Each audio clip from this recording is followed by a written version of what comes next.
Bonjour, je voulais vous faire cette petite vidéo aujourd'hui pour vous parler de quelque chose qui nous préoccupe tous, où qu'on soit, quasi tous.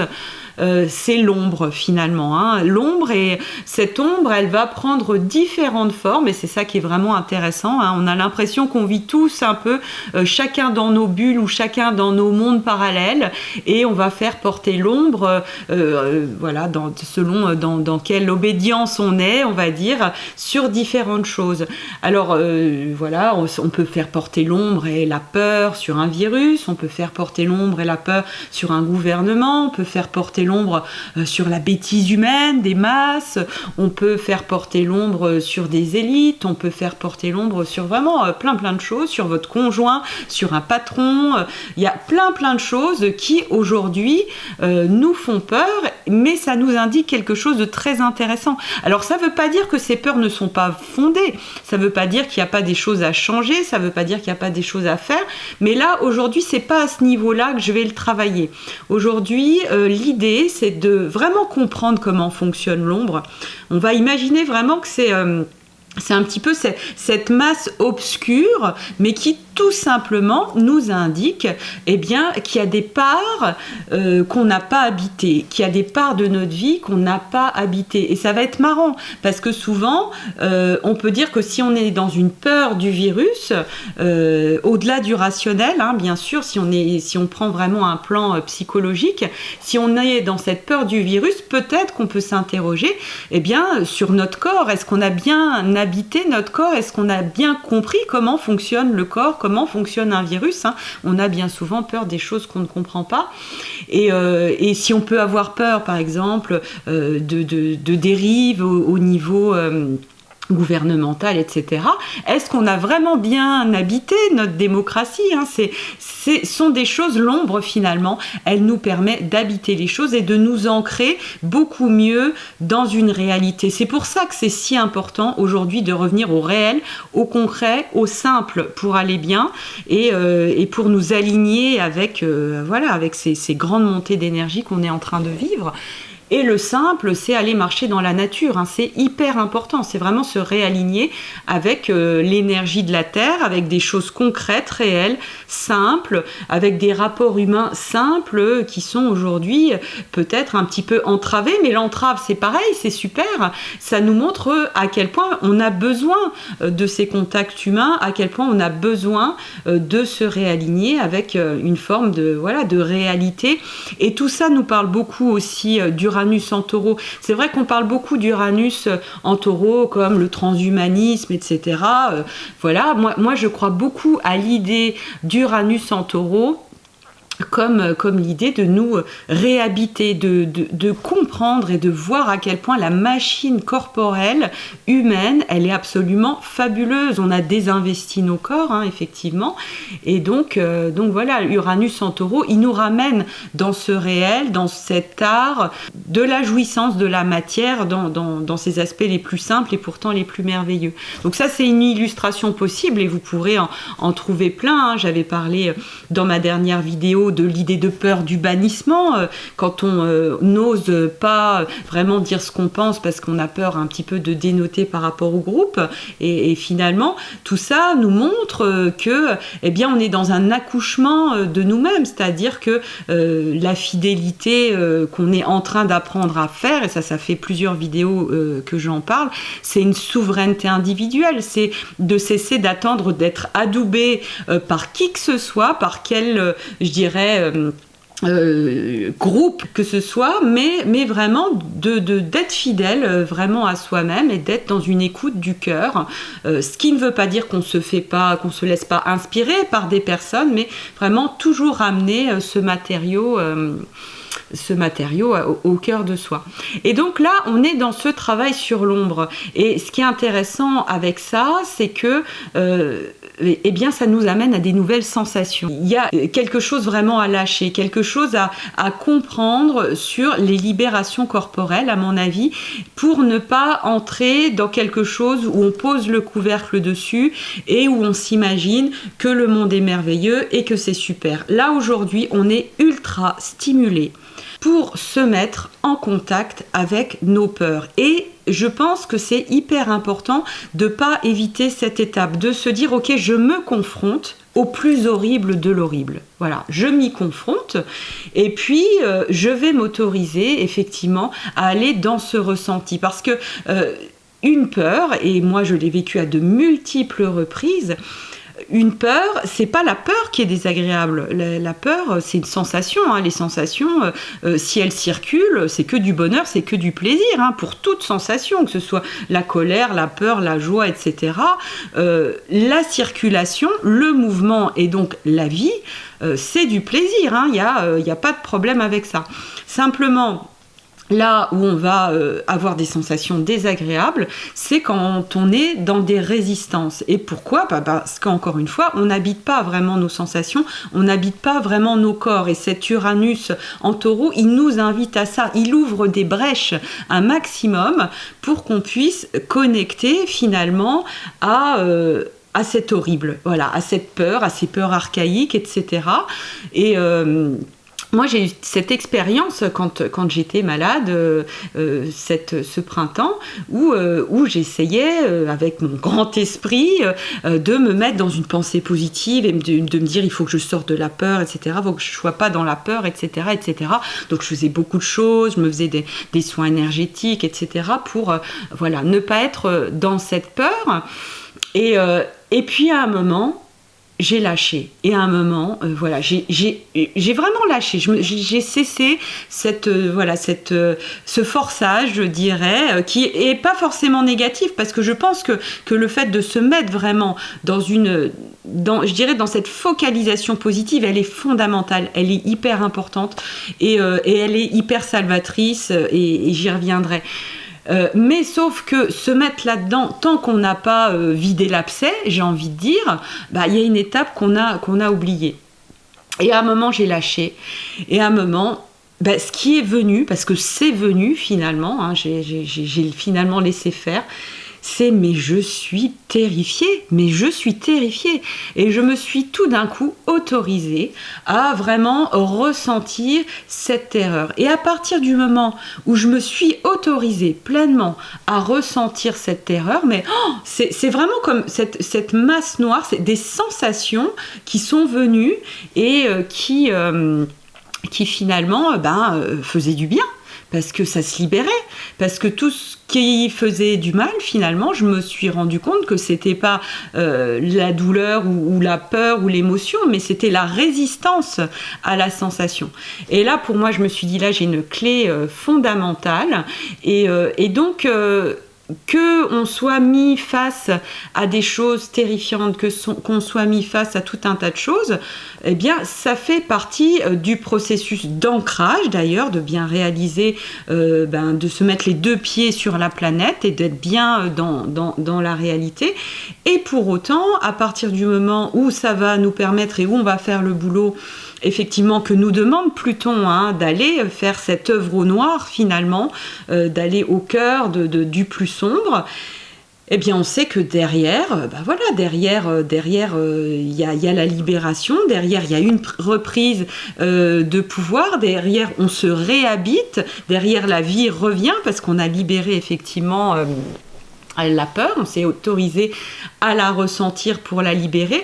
Alors moi je vous dis ça, c'est une expérience, je prétends pas dire que c'est quelque chose qui marche à tous les coups et voilà, la vie c'est pas ça.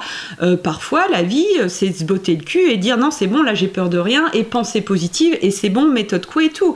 Moi je suis pas dans ces mécaniques où je vais vous donner la pilule miracle et ça va marcher pour tout le temps et en toutes circonstances. La vie c'est pas ça. La vie ça change tout le temps et c'est ça qui fait que c'est génial et c'est ça qui fait qu'en fait ça part vraiment du soi et ça part d'une connexion dans l'instant présent et ça Uranus Taureau il nous l'apprend énormément. On est en train grâce à Pluton, donc grâce à cette confrontation alchimique à la noirceur, à l'ombre, on est en train vraiment de se réaligner avec la vie, avec quelque chose qu'on n'avait pas vu depuis des décennies et des décennies. Donc ça va vraiment nous mettre, c'est pas une prédiction, c'est un choix en fait. Ça va nous mettre, si on en fait le choix, vraiment dans un réalignement qui ne nous appartient qu'a chacun d'entre nous, et chacun selon sa peur. Il n'y a pas à juger que c'est mieux d'avoir peur de ci ou de ça à un moment, et à partir du moment où on éclaire tout ça et qu'on s'autorise à vibrer ses ressentis et à sortir des croyances que la peur c'est mal. La peur fait partie de la vie, elle donne des informations, et à partir du moment où on la libère, où on lui permet de trouver sa place, eh bien, il y a d'autres énergies de joie, de courage, de confiance qui peuvent se mettre en place, tout simplement parce qu'on a cessé de porter un jugement sur ce que notre corps nous indique. Et le corps, le retour au corps, c'est vraiment, c'est vraiment ce qui est, je dirais, la leçon du moment. Habitons nos corps sont fabuleux, ils sont magiques. Alors ça veut pas dire qu'il n'y a pas de mal sur Terre et qu'il n'y a pas des mauvaises choses qui se passent, etc. Mais on est tous des vases communicants, et à partir du moment où on cesse de nourrir et de couver cette énergie-là dans nos cellules, eh bien on arrête de nourrir l'ombre. C'est vraiment une super drogue. Vous avez des drogues boostantes pour l'ombre, et là vous leur offrez votre peur. Alors là, vous leur donnez, vous les boostez puissance 10 000. Et à partir du moment où vous ressentez tout ça, où vous faites ce travail, alors il y a plein de méthodes.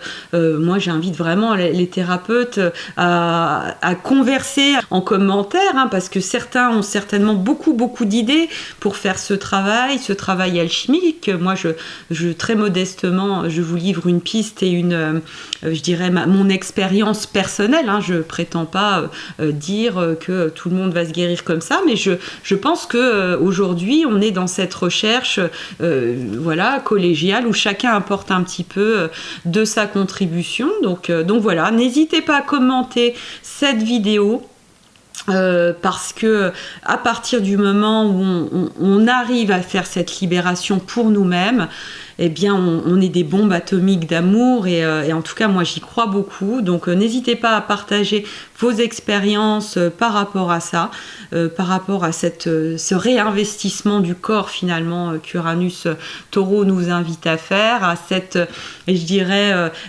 libération de notre reliance sociale telle que nous propose Pluton. Et à ce titre, j'avais envie de rajouter quelque chose, c'est de vraiment sortir de l'égrégore, et ça j'en ai parlé sur Instagram, de l'égrégore qui dirait que c'est la destruction d'un système. Alors pour certains, ça dépendra sur quoi, quel est l'univers de chacun. On a tous des univers uniques, et on perçoit le monde vraiment selon notre propre construction psychique. Pour certains, la destruction d'un système, c'est une grande bonne nouvelle, etc. Et puis pour d'autres, c'est dire, franchement, il y a quand même plein de belles choses, il y a des choses qu'on a construites depuis longtemps. Alors là, c'est la saturnienne qui parle, et qu'au contraire, l'idée, ça serait plutôt de les réinvestir d'amour, de comprendre à quel point nos institutions, elles sont belles, et peut-être qu'on les a désaimées et qu'on les a pas suffisamment nourries de valeurs. Qu'on les a pas suffisamment investis, qu'on les a peut-être délaissés par un manque de citoyenneté personnelle. Et donc de sortir de l'égrégore, peut-être pour ceux que ça terrifie, c'est la destruction d'un système, parce que ça aussi, si ça vous fait peur, c'est une forme d'ombre, alors que pour moi, on peut très bien voir ça comme une grande guérison d'un système, une remise en amour, une remise en lumière, une remise en vie de tout ce qui nous fait du bien jusque-là, sauf que ça va passer à d'autres plans. Et donc on peut vraiment se mettre dans une grande confiance. Ça n'empêche pas de se confronter au terrible. Il ne s'agit pas de se mettre dans les petits papillons et de ne pas vouloir voir le réel. Je crois que c'est vraiment raccorder le haut et le bas. Et à partir de ce moment-là, on pourra réellement agir dans la matière, avoir le courage de s'indigner pour ce sur quoi on croit qu'il faut s'indigner. Et puis être dans ces mouvements porteurs de vie et dans une reliance fraternelle qui part vraiment du centre de chacun. En toile de fond, effectivement, Uranus-Taureau, du taureau, ça va nous faire du bien parce que c'est du réel, c'est du palpable, ça nous ramène de l'énergie de vie. Voilà, c'est se toucher, c'est se voir pour de vrai. Voilà, de sortir aussi de la croyance qu'Uranus-Taureau, c'est forcément, on va rentrer dans un monde virtuel. Non, là, je crois que ce à quoi on se confronte aujourd'hui, c'est vraiment de palper et de voir les perspectives de futur qu'on veut pas, hein, de vraiment se dire ok, là c'est un futur, ça me semble être un peu un futur par défaut, et de réinvestir là pour le coup notre Sagittaire. J'ai un peu maltraité le Sagittaire dans ma dernière vidéo, mais voilà, je le fais avec du sens et les Sagittaires en général le comprennent bien. C'est pas les Sagittaires d'ailleurs non plus, hein, c'est vraiment l'énergie Sagittaire qu'on habite tous et dans nos croyances et dans nos bulles et dans nos dogmes, et on est tous dans des dogmes actuellement. Il faut vraiment avoir de l'humilité par rapport à ça, mais vraiment de se remettre dans cette foi. On porte tous une foi du futur, et ce futur, ça sera pas un futur par défaut, ça sera pas quelque chose où c'est inéluctable, comme il y a ci, comme il y a ça, comme on a très peur, le futur est très sombre. Eh bien non, évidemment, c'est être les deux pieds très clairs dans la réalité, mais en même temps le cœur complètement ouvert dans la foi. Et le Sagittaire, c'est ça, c'est la foi en son étoile merveilleuse. Et dans un futur qui va aller bien, et on va faire tout ce qu'il faut pour ça. Donc c'est vraiment cette confiance totale, hein. Le Sagittaire est porteur de cette foi, et cette foi, c'est vraiment l'antichambre du miracle, hein. À partir du moment où vous vous réalignez avec tout ça, le miracle, ça peut aller très très vite. Le monde merveilleux, ça peut s'aligner en un instant, parce que c'est une histoire d'état vibratoire, et voilà, la guérison du monde, elle peut vraiment prendre un instant, hein. Il s'agit vraiment de ne pas s'imaginer que c'est un truc dément, c'est la réalité. C'est pour ça qu'on travaille si fort sur le Sagittaire, c'est qu'il y a une tellement grande puissance de guérison dans le Sagittaire, qu'à partir du moment où ça va être bien débouché, bien décrassé, que le Sagittaire va reprendre foi dans sa lumière, et une lumière qui n'est pas une lumière par défaut, encore une fois, vraiment un futur merveilleux, ça le fait, hein. Vous pouvez aussi prendre le temps sur un petit carnet d'écrire votre rêve du futur, et le vrai rêve, hein, celui qui fait vraiment vibrer votre cœur. Et là, vous allez faire un travail de lumière pour le collectif absolument fabuleux. On est tous des vases communicants, on est tous des porteurs de miracles. Donc voilà, on est tous des prophètes, on est tous les prophètes de notre propre vie, et il s'agit vraiment de se remettre dans le cœur pour s'aligner avec ça. On n'écoute pas les prophéties qui nous plaisent pas, c'est vraiment créer notre prophétie, parce que, encore une idée majeure du Sagittaire, la force du Sagittaire qu'on porte tous, c'est la visualisation créatrice. Visualisez ce que vous voulez pour votre vie de plus merveilleux, visualisez ce que vous voulez pour le monde de plus merveilleux, et vous le créez. Et vous le créez, peu importe si les autres le font pas, ça n'a aucune importance. Parce qu'à partir du moment où vous, c'est vibré, que c'est aligné, que c'est puissant dans vos cellules, vous êtes sur le plan vibratoire qui fait que immédiatement c'est fait, ça arrive, et c'est sans attendre. Donc voilà, vous vous mettez dans le miracle. Je vous embrasse, et puis on commente, on parle. Bisous.